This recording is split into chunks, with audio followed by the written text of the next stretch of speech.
Hi friends. இன்றைக்கி வந்து பாப்பாவுக்கு வந்து கேழ்வரகு கூழ் ரெடி பண்ணியிருந்தோம். ஸோ பாருங்கள், இதுதான்.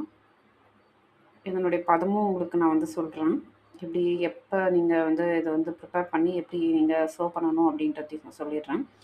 குழந்தைங்களுக்கு கொடுக்குறோம் அப்படின்னா நம்ம வந்து ஃபஸ்ட்டு வந்து கேழ்வரகு நீங்கள் ரெடிமேடாக வீட்லேயே ரெடி பண்ணி கொடுங்க. எந்த பவுடர் ஃபார்மும் வந்து வாங்கி யூஸ் பண்ணாதீங்க எதுக்குமே. ஏன்னா அது பெட்டர். கொஞ்சம் நமக்கு டைம் வந்து இருக்கும் போதெல்லாம் இதை ரெடி பண்ணி வைக்கிறதுனா ஈஸியாகிடும். ஸோ 1 கிலோ வந்து கேழ்வரகு எடுத்துக்கோங்க.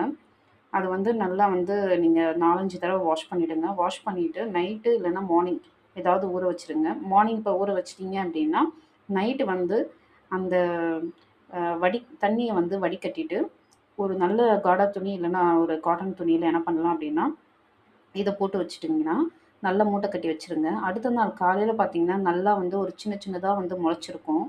ஒரு முளை விட்டு இருக்கும் சின்ன சின்னதா. ஸோ அதை என்ன பண்ணலாம் அப்படின்னா ஒரு ஒரு 2 டேஸ் 3 டேஸ்க்கு நீங்கள் வந்து அதை வந்து வெயிலில் வச்சு உணர்த்துங்க. வெயில்னா நல்ல வெயில்ல வைக்காதீங்க. நல்லா வந்து ஒரு நிழல் இருக்கிற மாதிரி இருக்கிற டைமில் வந்து நீங்கள் அது வந்து காற்றுலயே வச்சு எடுத்தீங்க அப்படின்னா நல்லா வந்து காஞ்சிரும் 2 நாள் 3 நாள்லயே.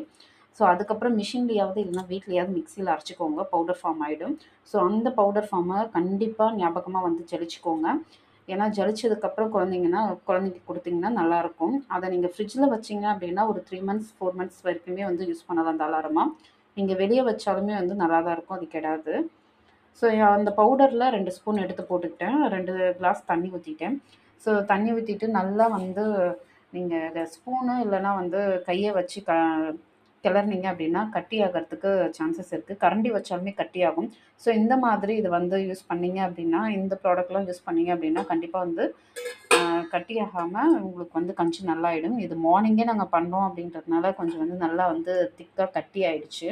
நான் எப்பவுமே எக்ஸசிவாக பண்ணுவேன். ஏன்னா பாப்பா வந்து என்னாவது தட்டி விட்டுட்டாங்க அப்படின்னா இது எல்லாமே வேஸ்ட்டாக கீழே போயிடும். இதெல்லாம் நான் பண்ண மிஸ்டேக்ஸ் தான். இந்த மாதிரி நிறைய நடந்திருக்கு. ஸோ அதனால தான் வந்து இப்போ எக்ஸசிவாக பண்ணிவிட்டு இது வந்து சப்போஸ் அவங்க தட்டி விட்டா கூட பரவாயில்ல அப்படின்னு சொல்லிட்டு இதில் வந்து என்ன பண்ணலாம், நம்ம கட்டியாக இருக்கிறதெல்லாம் எடுத்து நம்ம சுடு தண்ணியாவது இல்லைன்னா வந்து இந்த மாதிரி ஜீரக தண்ணி நான் யூஸ் பண்ணுவேன். நம்ம வீட்டுக்கு குடிக்கிறதுக்காக யூஸ் பண்ணுவோம். ஜீரகம், சோம்பு, ஓமம். ஸோ இது வந்து அவங்க டைஜஷனுக்கும் நல்லாயிருக்கும். ஸோ இந்த மாதிரி தண்ணியை நீங்கள் யூஸ் பண்ணிவிட்டு இதில் வந்து கொடுத்தீங்க அப்படின்னா குழந்தைங்களுக்கு நல்லாவே டைஜஸ்ட் ஆகும். ரிமைனிங் வந்து மீந்திருக்கு அப்படின்னா அதை வேஸ்ட் பண்ணாமல் எடுத்து போடாமல் அதில் வந்து கருப்பட்டியோ இல்லைன்னா வெல்லமோ சேர்ந்து நீங்கள் ஹீட் பண்ணிவிட்டு நீங்கள் எல்லாருமே வந்து வீட்டில் இருக்கவங்கெல்லாம் குடிக்கலாம். ஸோ நமக்குமே அது ஹெல்த்தி ஆகிடும். நம்மளுமே வந்து ஹெல்த்தியான ஒரு சாப்பாடு சாப்பிட்ற மாதிரி ஆகிடும். Thank you friends.